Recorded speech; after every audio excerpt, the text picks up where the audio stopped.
नमस्ते। आप सभी से अनुरोध है कि कृपया हमारे चैनल को सब्सक्राइब करें, वीडियो को लाइक भी अवश्य कर लें। आज दो प्रतिस्पर्धी महाराष्ट्र में आमने सामने थे। दो प्रतिस्पर्धी, यस, कि एक आम आदमी पार्टी का अभिजीत दीपके आम आदमी पार्टी का ही है, भले ही उसने अपना नाम कॉकरोच रख रखा हो।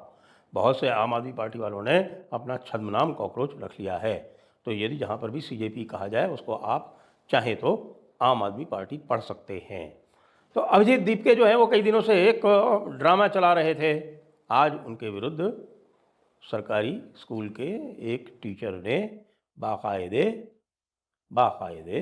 एफआईआर कर दी है। एफआईआर किस लिए कर दी है? एफआईआर कर दी है लोक सेवक को उसके कार्य में बाधा पहुंचाने के आरोप में। धाराएं लगाई हैं 127, 351, 352 BNS, भारतीय न्याय संहिता। लोक सेवक को आप उसके कार्य में बाधा नहीं पहुंचा सकते, यह कानून है। और अभिजीत दीपके साहब जो है वो फंस गए हैं। तो चलिए, एफआईआर से तो किसी भी राजनेता का करियर जो है वो चमकता है। जितनी अधिक एफआईआर होती हैं उतना अधिक वो माना जाता है कि साहब की वो जुझारू है।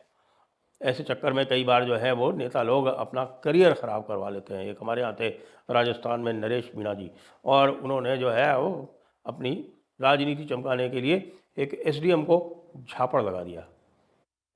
कई महीनों तक जेल में रहे और उसके बाद फिर धीरे धीरे जो है वो उनका आभा मंडल समाप्त होता गया।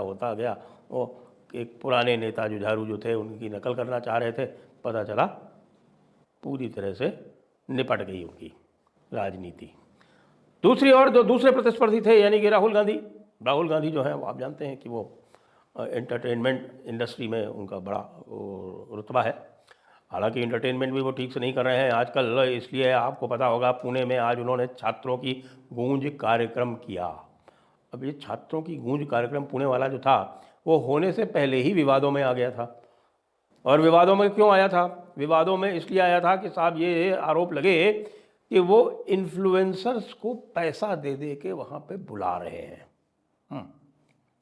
इन्फ्लुएंसर्स को बाकायदा पैसे दिए जा रहे हैं और उनसे कहा जा रहा है कि भाई आपको यहाँ आना है, आपका सारा का सारा खर्चा हम उठाएंगे, यहाँ आने का, रुकने का, आपके टिकट का वो पूरा खर्चा उठाएंगे। खर्चा उठाने के बाद फिर हम आपको, पहले उन्होंने कहा साहब 65,000 रुपये देंगे, फिर बाद में वो 65,000 घटते घटते जो है वो कई जगह 25,000 आ गया, क्योंकि लोग भी 65,000 पे भी तैयार नहीं हो रहे थे। ये सोच रहे थे कि साहब कि हम 65,000 में जाके जो है वो अपनी जो पूरी अपील है वो क्यों ख़त्म करवाएं, क्योंकि राहुल गांधी को प्रमोट करने के लिए भी स्पेशल स्किल्स चाहिए ना।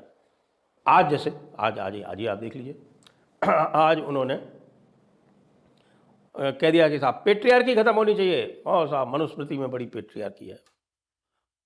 ठीक है भाई, मनुस्मृति में पेट्रियार्की है या नहीं विवाद का विषय हो सकता है, हालांकि मनुस्मृति में आपको दोनों तरह के श्लोक मिल जाएंगे। लेकिन भाई मेरे,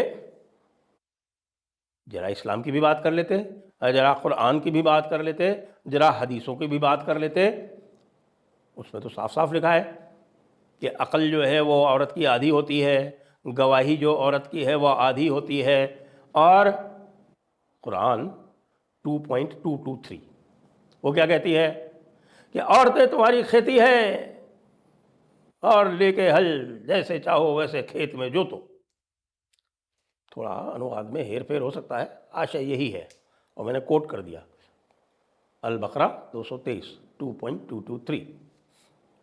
इसी तरह से 4.3, 4 बीवियाँ रख सकते हो, 4 बीवियाँ रख सकते हो। और इसी कारण हमारे जो पेट्रियार्की का विरोध कर रहे हैं वे यूसीसी का भी विरोध करते हैं, क्योंकि यूसीसी में ये जो ख़ास सहूलियत मिली हुई है 4.3 अल निसा, चौथी आयत, सूरत अल निसा की चौथी आयत, उसमें ये लिखा कि तीसरी आयत, सॉरी, सूरत अल निसा की तीसरी आयत, जो ये कहती है कि साहब आप 4 बीवियाँ रख सकते हो, 4 बीवियाँ रखने की आपको आज़ादी है। तो वो 4 बीवियों वाला जो है, जहाँ भी जिस भी प्रदेश में यूसीसी लाया जा रहा है वहाँ पे वो 4 को घटा के 1 कर दे रहे हैं। तो इन्हीं कांग्रेस वालों को, इन्हीं पेट्रियार्की के दुश्मनों को, इनको जो है वो सबसे अधिक समस्या होती है। वो हर स्थान पर यूसीसी का विरोध करते हैं भाई जी।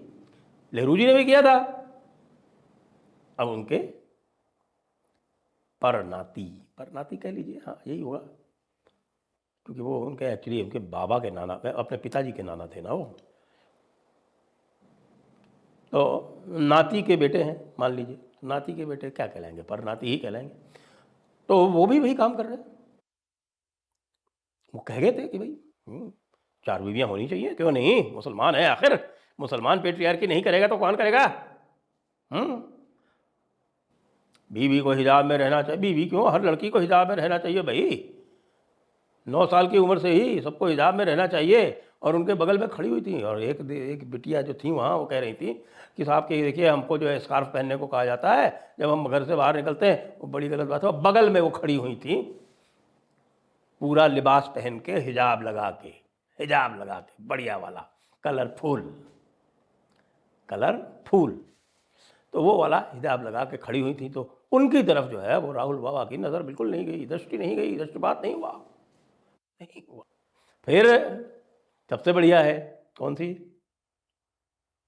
4.34 सूरत अल-निसा 34वीं आयत, वो क्या कहती है, हमारे पेट्रियार्की के दुश्मन राहुल गांधी जी को ये नहीं दिखाई पड़ता, कतई नहीं दिखाई पड़ता, मुसलमानों में तो कोई ऐब ही नहीं दिखाई पड़ता, क्रिश्चियन तो वो स्वयं है, मुसलमानों में कतई कोई ऐब नहीं दिखाई पड़ता, इस्लाम में कतई कोई ऐब नहीं दिखाई पड़ता। इस्लाम में जो भी औरतों के लिए जो भी जितनी भी गलत बातें लिखी हुई हैं, जो आज के आधुनिक युग में हर सभ्य देश, सभ्य समाज जिसको एक तरह से घृणास्पद मानता है, निंदास्पद मानता है, वो सब भाई साहब के लिए okay okay okay okay okay okay. तो 4.34 क्या है, 4.34 कहती है कि आप अपनी बीवी को पीट सकते हैं, अपनी बीवी को पीट सकते हैं, लेकिन पेट्रियार्की नहीं है इस्लाम में। इस्लाम जो है वो बराबरी का मजहब है, इस्लाम जो है वो सब में बराबरी सिखाता है, इस्लाम जो है वो दिखाता है कि इंसान इंसान सब बराबर हैं, बकौल श्रीयुत राहुल गांधी। बाकी मनुस्मृति कोट कर देते हैं भाई, मनुस्मृति में तो पहली बात तो ये है कि मनुस्मृति में आज तक देखिए, हमारा तो बड़ा एक परिवार जो था, पिताजी माताजी वो बड़ी धार्मिक प्रवृत्ति के थे, मैंने अपने घर में भी कभी मनुस्मृति नहीं देखी, वहाँ हर प्रकार की धार्मिक पुस्तक थी, मनुस्मृति नहीं थी। एक सर्वे किया मैंने, और इस सर्वे को मैं पब्लिकली शेयर कर चुका हूँ कई बार, ये सर्वे किए हुए हो गए कोई 5-7 साल, और उसमें मैंने हिंदुओं से पूछा, कई सारे करीब 1000 हिंदुओं को मैंने क्वेश्चनर भेजी, उसमें हर प्रकार के हिंदू थे, स्टेटिस्टिकली जिस तरह से होता है, और भेजा, तो उसमें सबसे पूछा कि भाई आपके पास किस प्रकार की पुस्तक है। तो लगभग आप समझ लीजिए कि 100 में से 99 के पास, यानी 1000 का भेजा तो 990 ही संख्या आई थी, हनुमान चालीसा सबके घर में थी। नॉर्थ इंडिया में ही किया था, रामचरितमानस भी लगभग 90%, यानी करीब 900 के आसपास थी रामचरितमानस थी। वाल्मीकि रामायण बहुत सारे लोगों के पास नहीं थी, वो कोई 200-300 लोगों के पास ही थे। बागी दुर्गा सप्तशती ये वो सब है, तो दुनिया भर की किताबें जो है वो अलग अलग, किसी के 600 में के पास थी, किसी में 700 के पास थी, ये सब थी। मनुस्मृति जानते हैं कितने लोगों के पास थी? 4 लोग। और वो जब हमने और अधिक अन्वेषण किया तो पाया कि वो 4 के चारों अम्बेडकरवादी थे। तो मनुस्मृति का एक भारतीय परिवार में इससे अधिक स्थान कभी नहीं था। मनुस्मृति को हिंदू की पहचान किसने बनाया? एक अंग्रेज़ ने। और लेके कौन चल रहे हैं? उन्हीं अंग्रेज़ों के पिट्ठू। और भाई द वे आप पढ़ोगे ना मनुस्मृति का, जो विशुद्ध मनुस्मृति है, जो मनुस्मृति का पूरा, क्योंकि मनुस्मृति कई तरह की थी। विलियम जोन्स को वो कुल्लुक, हमारे एक कुल्लुक शास्त्री थे, उनकी मनुस्मृति कहीं मिल गई और उसमें करा के उन्होंने जो है उनको बाइबलिकल फ्रेमवर्क में फिट करना था, उस प्रकार से उन्होंने किया। वो अलग किस्सा है, वो कल आप सुन लीजिएगा। हम कुंदन सिंह जी का आज ही कुंदन सिंह का चलाएंगे, तो आप सुन लीजिएगा उसको। रिजर्वेशन का जो एकेडमिक इतिहास है वो कैसे किया गया, वो आप अच्छी तरह से सुन सकते हैं। तो ये आपका एक असफल असफल ही बताया गया। जो भी वहाँ से पुणे से आ रहा है बता रहे हैं कि साहब कोई नहीं, फ्लॉप शो था, बहुत पैसा खर्चा किया गया। बिल्कुल जैसा मैंने बताया आपको कि कल तो अर्नब ने शो भी किया था इसके ऊपर, परसों मुझको भी बुलाया था उसमें। तो ये हाल है हमारे प्रिंस का। और अंत में मैं ये पूछता हूँ कि यार ऐसा बताओ भाई, सब लोग कहते हैं कि कांग्रेस में आप बहन को आगे नहीं आने दे रहे हो, तो क्या इटली में भी पेट्रियार्की है क्या? या इटालियन फैमिली में भी पेट्रियार्की होती है? तुम्हारे यहाँ क्यों पेट्रियार्की है? प्रियंका को क्यों नहीं आगे आने देते?